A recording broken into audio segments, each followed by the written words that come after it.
All right, today we're jumping headfirst into a digital labyrinth. And this thing is designed to be chaotic, it's meant to be disturbing.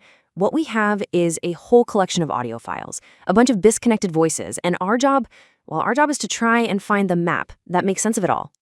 So let's have a listen. Okay, right off the bat, it starts with this declaration of menace, a total rejection of anything pleasant for something way, way darker.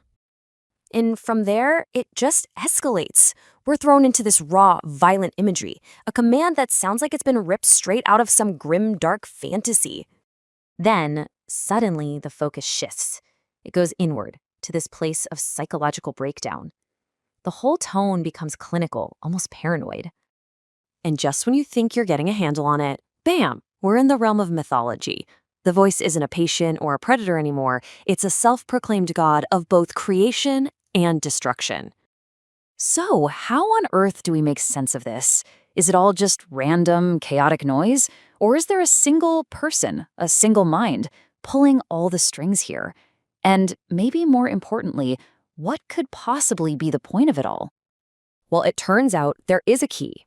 The artist behind all this didn't just leave us breadcrumbs. He left a full-blown mission statement. And get this, it's a simple text file. It's called My Life Story, and it's basically our Rosetta Stone. It's what lets us translate all this madness into a deliberate, thought-out artistic project. And right here, we finally get a name, Brendan Rose.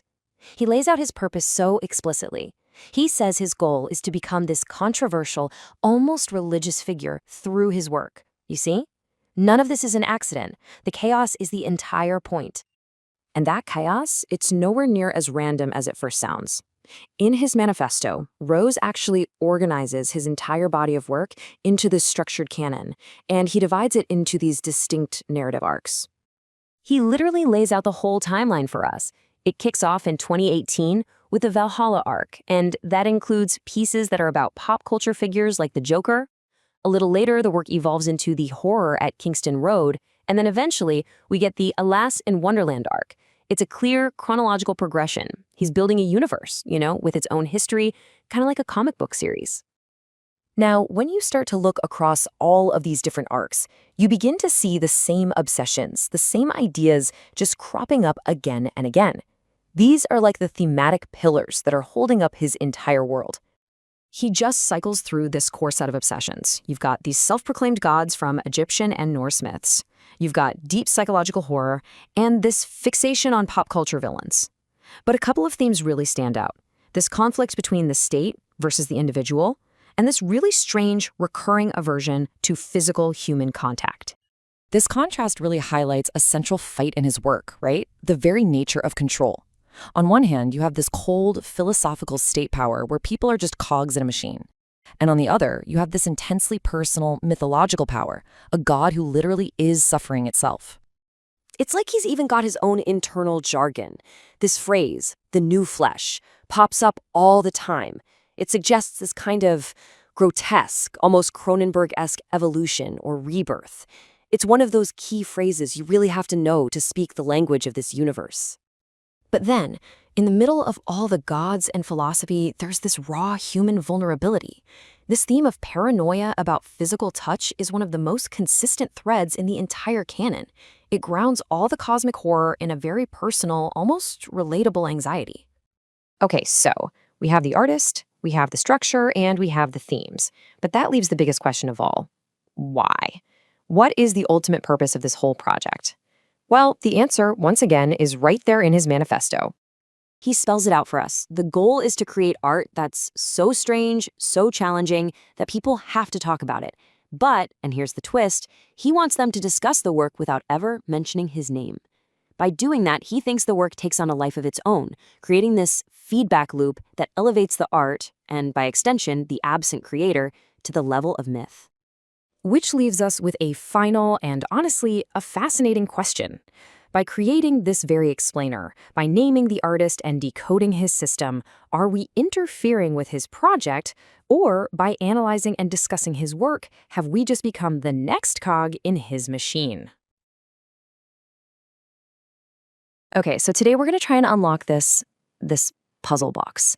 It's a whole body of art that's meant to be chaotic, it's meant to be super personal, and I'll warn you, it starts off really confusing, but trust me, by the end, it all leads to this surprisingly clear, though, yeah, pretty challenging vision. So let's just dive right in. All right, to really get what this is all about, you've got to experience it first. So for the next couple of slides, I just want you to listen. Don't even try to make sense of it yet. Just let the pieces wash over you. So right off the bat, we get this question just floating in static. It feels totally disconnected, like it's looking for some kind of context that just isn't there. And then, whoa, a total tonal shift. This line is violent. It sounds almost ancient. It's like it's been ripped from a completely different time and place. And just as suddenly, we're in the realm of mythology. It's this grand, self-important declaration. A character just straight up announces they're a god of strife and slaughter. And to cap it all off, we get this invitation. That's also kind of a threat, right? It's got this weird video game vibe mixed with something really dark. So what in the world connects all these totally random pieces? That's the big question, and that's exactly what we're here to figure out. Okay, so yeah, that was designed to be confusing. But here's the thing. If you start listening really closely to all that noise, you start to see patterns. It's time to find the signal in all that static. And one of the first things that jumps out is this theme of paranoia and control. Look at this. On one side, it's super personal and visceral. I hate handshakes, so viciously intimate. But then on the other side, that exact same fear gets blown up to an institutional level. Your brain has now become mandatory. You see? It's the same core anxiety, just seen through all these different lenses, personal, legal, whatever. And when you zoom out, you see this whole tapestry of recurring obsessions. You've got these deep dives into Norse and Egyptian myths, dialogue that sounds like it's straight out of an old video game, really raw stuff about mental health, and then this weird kind of Cronenberg-style idea of the new flesh that keeps popping up. These aren't just random ideas, they're the actual pillars of this whole world. So, who is the person weaving all of this together? You know, for a long time, the artist was a total mystery. But then, he left us a key, an actual document that explains the entire project. It's basically the cheat code to decipher everything we've just been listening to. And that artist is Brendan Rose. And according to him, in his own words, he's not just a content creator or a musician. He sees himself as an architect of mythology.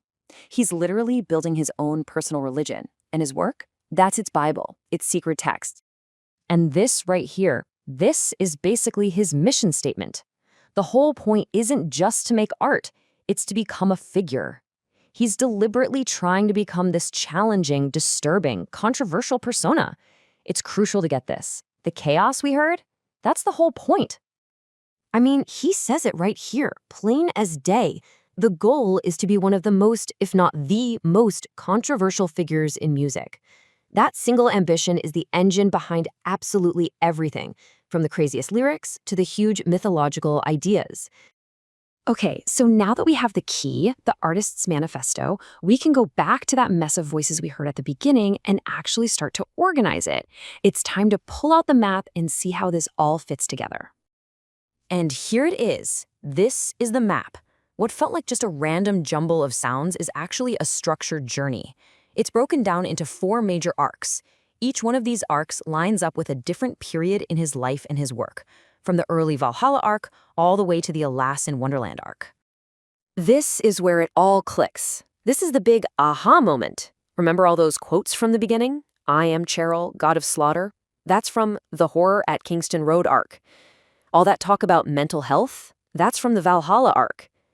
All of a sudden, these disconnected fragments have a home. They snap right into place in this massive structure that he built for them. So we have the raw material, the chaos, and we have the structure he built. So what's the last piece of the puzzle? It's understanding the process. How does someone's actual life story get turned into, well, a religious text? Well, his own documents lay out a pretty clear formula. Step 1, something happens in his personal life. A legal issue, a family tragedy, whatever. Step 2, he filters that real-life event through his artistic influences. Step 3, he figures out where it fits in his big mythological arcs. And only then, after all that, does he actually produce the final piece of art. And the influences he's pulling from are all over the place. I mean, you've got 20th century philosophy mixed in with dialogue that sounds like it's from ancient Rome. You'll hear direct quotes from the Egyptian Book of the Dead right next to what sounds like a dialogue choice from a video game. It's this wild mix of highbrow and lowbrow culture that really gives his world its unique feel. And all of this leads us to the big, thorny question at the heart of this whole thing, right? When an artist says, "My life is the canon for my new religion and my art is its Bible," what's the line between the art and the artist? Where does one end and the other begin? It really makes you question how we separate the creator from the creation. And in the end, the artist leaves us with this, a beautiful, famous quote from Blade Runner, but he attributes it to Elon Musk. It's just perfect, isn't it? It's one last act of his own personal myth-making, taking a piece of our culture and twisting it just enough to fold it into his own strange, compelling, and honestly, pretty unforgettable world. All right, we are about to dive into something pretty wild. It's this chaotic mix of audio clips and text, but together they map out this really complex and super personal artistic universe. Think of it like a giant puzzle. Our job here is to find the pieces and see how they all snap together. So let's just jump right in. At first, what you're hearing is just a wall of sound. It seems like a bunch of totally disconnected voices, random phrases, and strange ideas. And you know what? It's jarring, and that's absolutely intentional. I mean, right out of the gate, you're hit with these weird, unsettling questions. There's zero context, and it just leaves you thinking, okay, what did I just stumble into? And it does not let up. A lot of these fragments are packed with really violent, aggressive imagery, but they're delivered with this odd combination of detachment and high drama, almost like lines from some dark, twisted play. Then, suddenly the tone just shifts. You start hearing these characters claim these huge, almost mythological identities for themselves. They're not just people anymore. They're presented as these epic forces, these archetypes with big, ominous titles. And the claims just get bigger and bigger. The audio swings wildly from what sounds like really personal anxiety one minute to these huge declarations of godlike, destructive power the next. It is a really dizzying mix for sure. So you have to wonder, what's the thread connecting all this chaos? Is it just random noise? Some kind of elaborate performance piece? Or is there a single vision, a single mind pulling all the strings? Well, it turns out if you listen really closely and start to sift through that static, that's exactly what you find. Clear patterns and themes start to pop out, and you realize this is anything but random. And two themes jump out right away: paranoia and control. On one side, you have this deep, personal paranoia coming through in lines like, "I hate handshakes, so viciously intimate." But then on the other side, you've got this intense desire for control with these almost legalistic threats like, "What you can't do is evict me if I say no." And it goes way beyond just those two ideas. You start to see this whole universe of recurring motifs that really proves there's a focused vision here. We're talking Roman and Norse mythology, dialogue that sounds like it was ripped straight from an old-school video game, and this constant back and forth between wanting intimacy and just deeply distrusting it. And this is where it all clicks into place. All of these threads, all these strange motifs, they lead us to one single text file. And this file, it's basically the Rosetta Stone for this entire body of work. It's the key that unlocks the method behind all the madness. The document is titled My Life Story, and it reveals the creator behind it all, an artist named Brendan Rose. And just like that, for the first time, we have a name to connect to all of those voices. And check out this quote because it lays his mission bare. He's not just making art for art's sake. He says he is actively trying to build a personal mythology. His stated goal is to become this controversial, almost religious-like figure through his work. He even spells out his exact method. He says by having his name omitted from discussions, it's supposed to create a feedback loop. The mystery itself makes people talk about him more, which in turn gives his work what he calls a religious character. It's a pretty fascinating strategy for building a modern myth, right? So now that we have the artist's own playbook, we can go back and start mapping all that chaos from the beginning. And suddenly, all those random seeming pieces, they all have a place to go. See, Rose explicitly organizes his entire body of work into these distinct narrative arcs. You can almost think of them like seasons of a TV show. This gives us a clear, deliberate structure for his whole artistic journey, and a timeline we can actually follow. And with this structure, we can finally place those jarring audio clips from the beginning. Remember that God of Slaughter line? Well, it wasn't random at all. It's from a specific piece inside the Horror at Kingston Road arc. The chaos, it turns out, was choreographed the entire time. So you can see this clear three-step process he uses. Step 1, something happens in his personal life, like a legal case. Step 2, he transforms that experience into a piece of art, like the track Syndicate. And then step 3, that piece of art becomes another brick in the wall of his larger myth, in this case, the Valhalla arc. So when you put all of this together, what's the big picture? What kind of a world has he actually built here? It is a deeply, deeply personal universe. I mean, he's blending his grief over his father's death with the logic of video games, the reality of a roach-infested apartment, his love for his cat, internet culture, his life in Toronto. It all gets thrown into the mix to create this really challenging work. And get this is not some new project he just cooked up. This has been developing for a very, very long time. His YouTube channel, which is kind of the incubator for a lot of this stuff, goes all the way back to 2007. That shows a serious, long-term commitment to this vision. Ultimately, it all leaves us with this one fascinating and maybe unanswerable question. When an artist fuses their life, their trauma, and their identity so completely into their work, where does the creator actually end and the creation begin?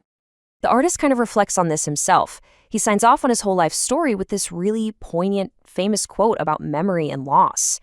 But in one final twist that is perfectly in character, he attributes the line not to the movie Blade Runner, but to Elon Musk. It's a fittingly modern and myth-making way to end this incredible artistic puzzle.